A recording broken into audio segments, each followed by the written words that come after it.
Mesdames et messieurs, bonjour et bonne journée chez vous. Soyez les bienvenus sur Planète Muzima TV, votre chaîne. Aujourd'hui, je vais parler de ce sujet qui est d'actualité, l'état de siège au Congo, la situation sécuritaire, surtout à l'est de la RDC. En tout cas, je vais commencer par donner un message de courage et d'encouragement nos vaillants soldats qui sont en train de se battre au front à l'est du Congo pour rétablir la paix dans ces coins-là de notre pays. En tout cas, je soutiens les FARDC, je soutiens l'état de siège, je soutiens les généraux militaires nommés gouverneurs dans la province de Nord Kivu et de l'Ituri. Je soutiens la décision du président de la République, Félix Antoine Tshisekedi, de décréter l'état de siège à l'est de notre pays. Batubalelaki mingi, polémique pe botamaki mwa mingi sur ces sujets-là.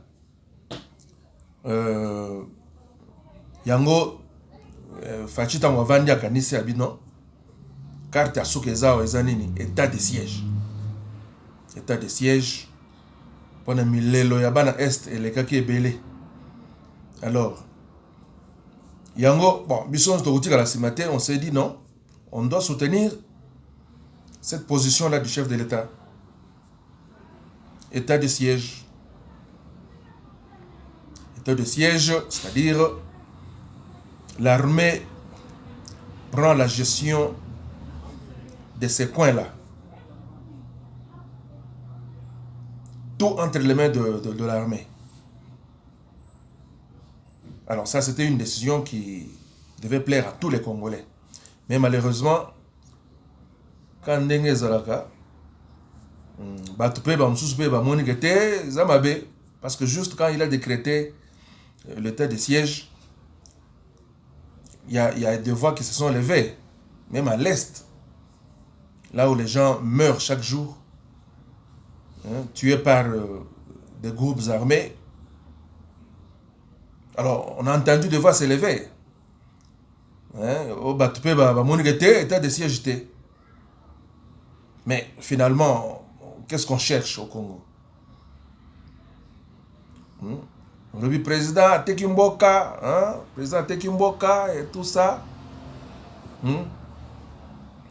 Mais, à une décision, il y a décrété état de siège. Alors que chaque jour à l'Est, solution est état de siège. Les militaires prennent tout en main. Ba généraux oya nomaki ba gouverneur kuna ba gérer situation wana,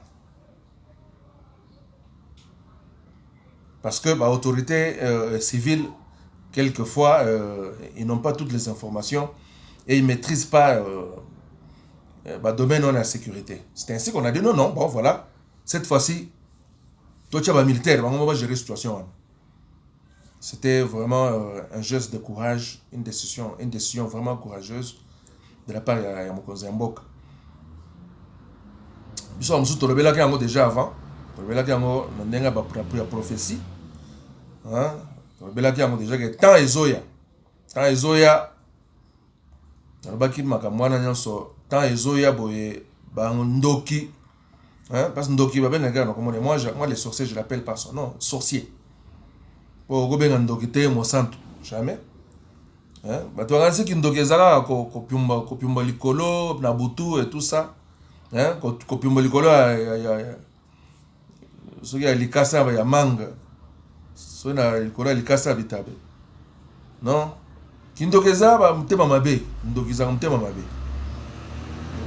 fa plein ndoki na kombo na bandoki pe bazali o bamoni ke te sikoyo Il y a chef d'État, État de droit, il fallait dans tout sur la nini.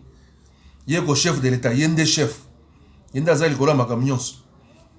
Atali, à mon avis, non, décision à Souka Kosoa, il y a un état de siège. Pour mettre fin à la bêtise, chose étonnante, même Bana Mboka, originaire de ces coins-là, de l'Est, pendant plus de 20 ans. Oh, il fallait acclamer décision, il y a le chef de l'État, il y a décrété état de siège. Donc, ce moment-là, on peut m'aber. Alors là, on a compris qu'il y a quelque chose de louche qui se passe ici. Là, il y a quelque chose de louche qui se passe parce que dans la bêtise, nous sommes dans l'Est, depuis tout ce temps, ils ont se retrouver dans la carte. Même dans l'Est, originaire à l'Est, ils se retrouver déjà dans la carte pour les accords. On va profiter de la bêtise, nous sommes dans la carrière minière. Ils ont une carrière, ils exploitent, ils profitent de la coltan, de l'or, de business. Même des politiciens originaires de l'Est. Et on disait toujours, c'est-à-dire, quelque part, à cause de la Congolais, parce qu'on accusait seulement les étrangers. Les étrangers, apparemment, le groupe armé étranger, ils sponsorisé même par nos frères. Parce que ça cop. Parce que ça cop est à Moulaï, cop pensa qui toko batusu baolia, bazotonga. On comparait l'Est avec le reste du pays.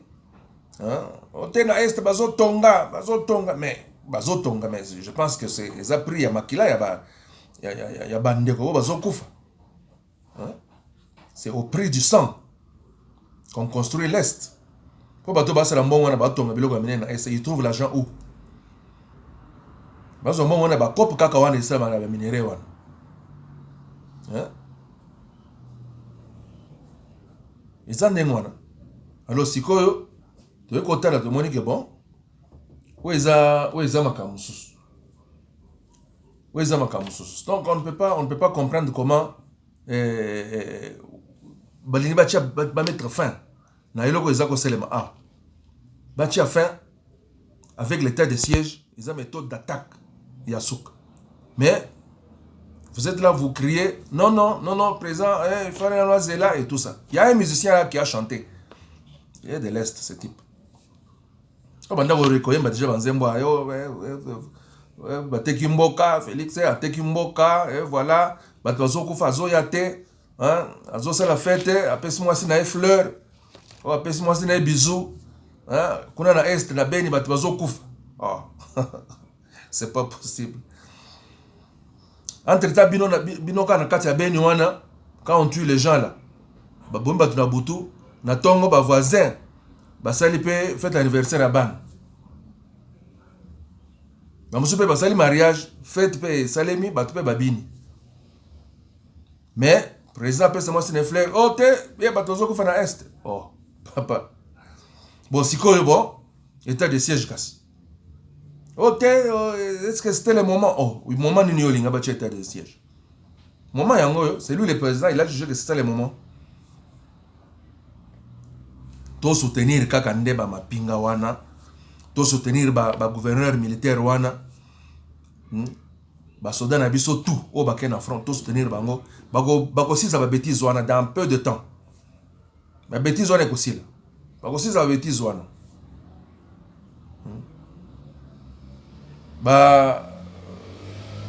Notable il y a Est, politicien, commerçant, officier militaire originaire de l'Est.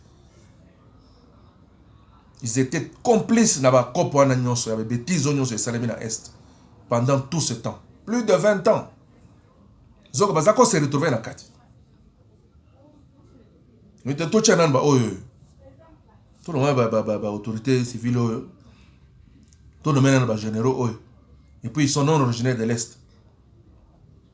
Ote, bache ba monde nini bazaki ba rebelles, ils sont recherchés par je sais pas la CPI ou quoi. Parce que baza sur la liste il y a bateau basala ba crime contre l'humanité. Tant baza ba rebelle. Wana, c'est la fille là, comment elle s'appelle encore, la française, la journaliste RFI, wana, comment elle s'appelle encore comment elle s'appelle la fille ici comment on est qui m'a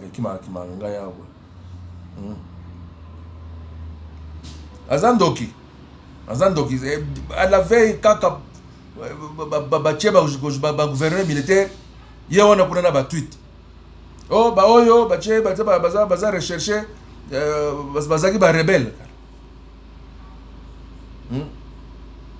Bazaki ba rebelle.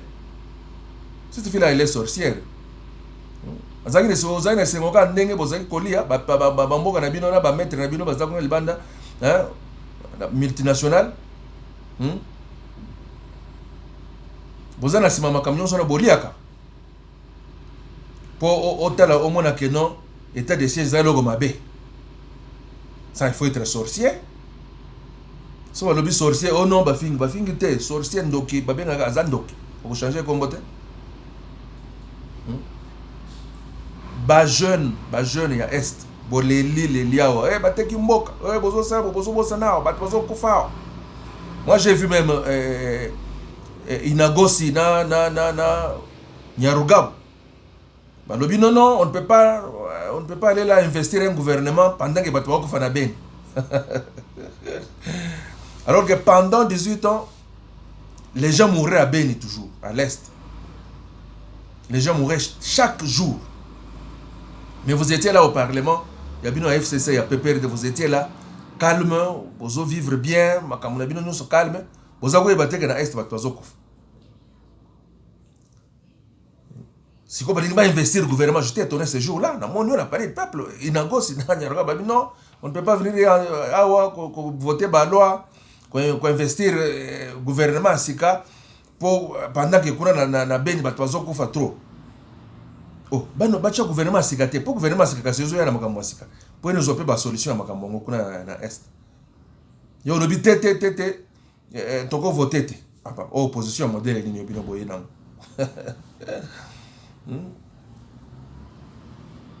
On a sorti les enfants à Beni, on a sorti les enfants dans les rues.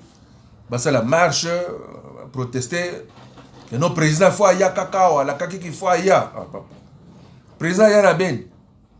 Aya okufa. Encore que yemoko ya aza civil. Président aza civil.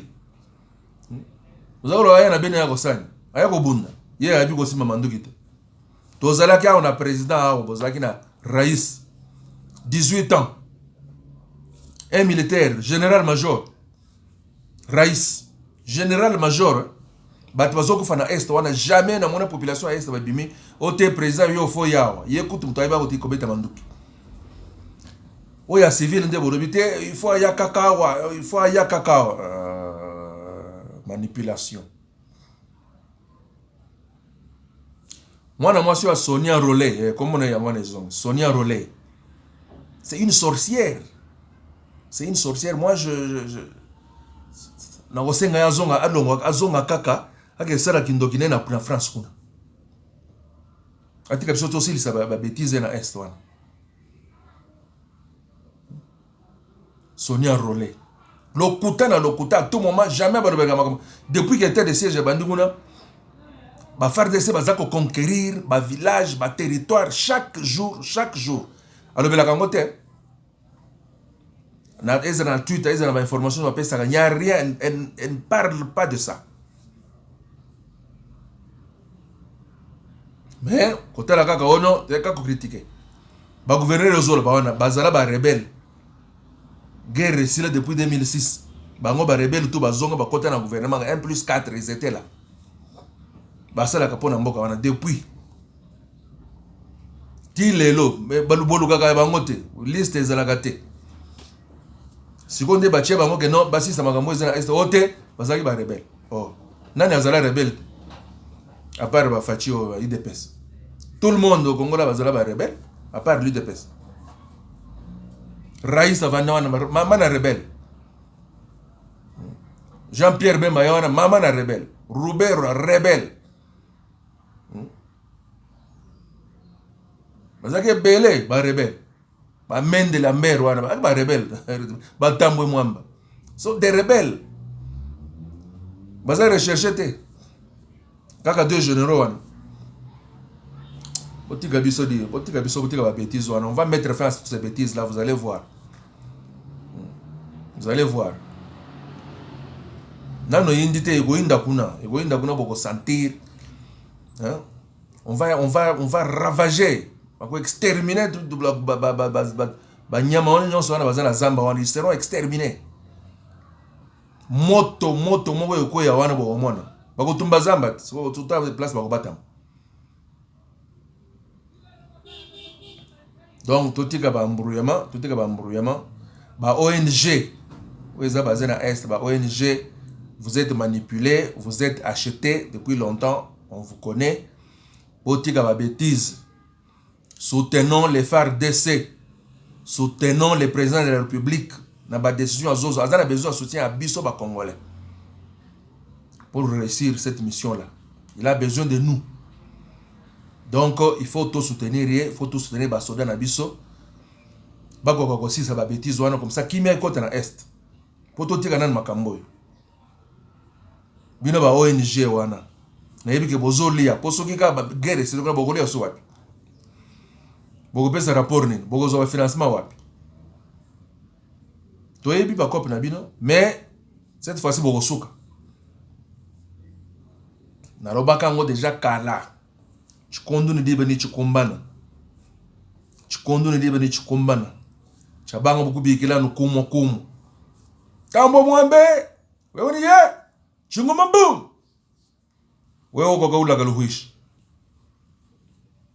c'est ça. Tu connais des gens qui combattent, mais là nous dit Kodeko, ma rebelle Kodeko, yeah. Angata ibuta mumula boum. Chungomo. Nous la gampuish. On en avait déjà parlé. Maintenant, Ezako s'est concrétisé. Malem, vous allez voir. Bino o bozana na bazamba kuna bolingi bo bimate. Il est temps, sortez de la brousse. Boya komitika na malembe. Sinon moto ekopela la bino kuna boko regretter.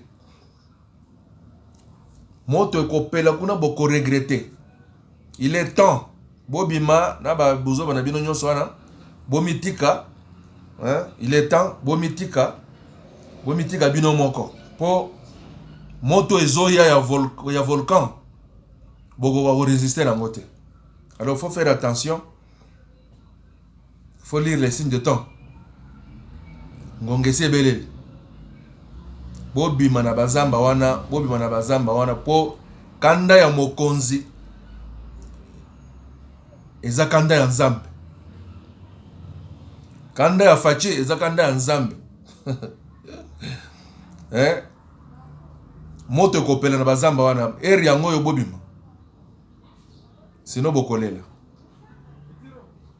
Soutenons les FARDC, soutenons nos militaires au front et bokomona ba bêtise na este kosila. Soutenons nos FARDC, soutenons Fachi, totika ba nungu ba makamna cesse. Soyons derrière nos FARDC. Tolinga RDC, tolinga nan RDC wana. Tolinga Congo. Tolinga Congo ilingo lo batoza na bomoko. Na bomoko de tokosili sa bêtise wana eza na Beni, eza na Ituri, ou eza na Goma, ou eza na Est Mobimba. Totika ba division. Namoni vie moka alatif FARDC. Viens à alatif FARDC, hein, à l'obino, toujours soutenir Mampinga. Donc ça va. Fayulu, silence radio. Mozito, silence radio. Pona bango état de siège, eloko mabe. Ponze mwana ekozala kaka te, aussi la tinze mwana ekosila. Oh non, bateki mboka. oh balingi balkaniser mboka Félix ayokani na ba Rwandais ateka mboka oh boye bateka mboka masolo na esili opposition boye na opposition na temps mabe opposition ozala te po boluka ba biloko ya kolobela état de siège yango oyo bino bato bazokolela kaka na est basala kaka na est ntango yango ya koencourager état de siège po yango nde kosilisa babétise wana dans peu de temps d'ailleurs. Alors totika division na minute on a besoin ya union, on a besoin de moko, on a besoin de moko na minute to sangana to simbana tozala na sima ya ba soldat na biso o bazana front o bazana zamba na minute oyo à la chasse des sorciers, des petits sorciers, à la chasse des petits puku ba oselisa ba puku wana nyonso na zamba wana. Alors bino bato bozangi na bakope na bino wana na este bo comprendre que oyo yali kama mboka oyo kama mabele bon bakope na bino bosu bozwi pe ebele botika turo bandeko na bino bakufa te, bandeko bakufa ka boye bino botonga bandako minene botonga ba immeuble bokotisi ba expatrié bato MONUSCO banani balwaka bandako na bino na cher entre na bandeko na bino bakufa pona bato babima na zamba wana parmi ba groupe armé wana. Beaucoup de jeunes ba babima na zamba wana ils sont reconnus même dans ba quartier na ba Beni wana na ba Goma kona zaka ote o mona quartier na biso o banda bunga zoka kende nde na zamba akomande rebelle bana mboka bango moko bana mboka bango moko babo mabandeko na bango moko. Non, turo ici là, pardon, turo ici, turo penza, turo ici, turo ici. Donc to chacun a un problème national. A boti ka ndenge to zo kende na ngona, to sil sangona bien. Soutenons ba konzi oyo, ba militaire oyo ba chena na est, to soutenir bango ba sala musala, ba rétablir kimia na coin wana, comme ça bandeko ba pema. Na minute tous on a besoin de moko. Soyons tous derrière les phares d'essai. Soyons tous derrière les phares d'essai. Mikolo tozola takaka boye. Mikolo tozola takaka boye pour nakora kisake. Non, nous sommes avec ceux de cœur, nous sommes avec ceux qui sont au front. Et nous les soutenons. Donc c'est ça. Les jeunes de l'Est, ne soyez pas manipulés. Bako sabino ni susute o bobi mona balabala o boke sala boye o président ozo ya tête ozo kufa. Non, président koya akwenda kubunda kuno. Président sazaka parent, lokola ba parent na bino mo kuno. Yo ozawa na vandi na père na yo. Ozo bisete père gende na front, père gende na front. Ozo banga ke kufa. Pour les gaz civil. Ce président ou tous les gaz civil. Ou un général major T. Tant que tu as un raïs général major, to sengate aya kuna na est na terrain. Yekutu muto ayegola beta manduki. Facha civil. Ya ko bundanga na bongo na eka place azawana akobunda na bongo na e. En prenant de bonnes décisions concernant la situation de l'Est. C'est ça. Bako sabino te bana miko na bobi maboke lo président ya kakao président ya Osani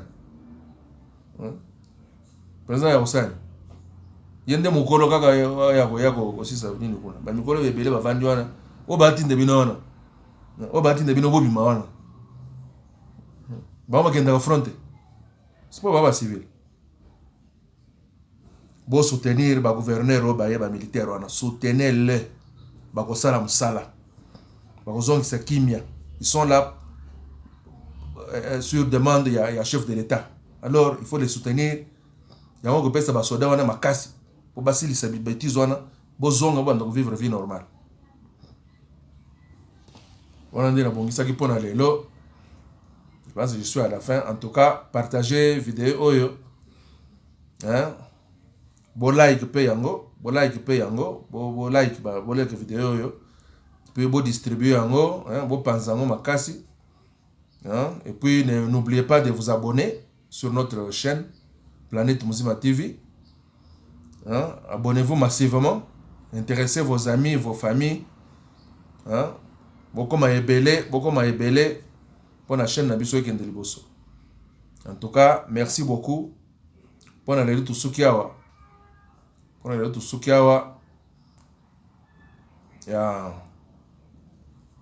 Soutenons les phares d'essai, soutenons nos phares d'essai, soutenons notre chef d'État. Soutenons Fachi Béton.